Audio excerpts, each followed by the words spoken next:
Well, today our first call. We're at a commercial building, 2 rooftops. But we get up top, look at the rooftop. It's not lighting up. One thing I noticed is that I wasn't getting proper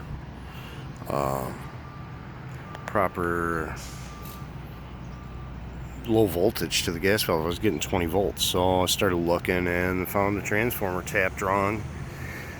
But then went from 20 volts to 27 volts, still wouldn't open the gas valve, or didn't realize if it was opening the gas valve.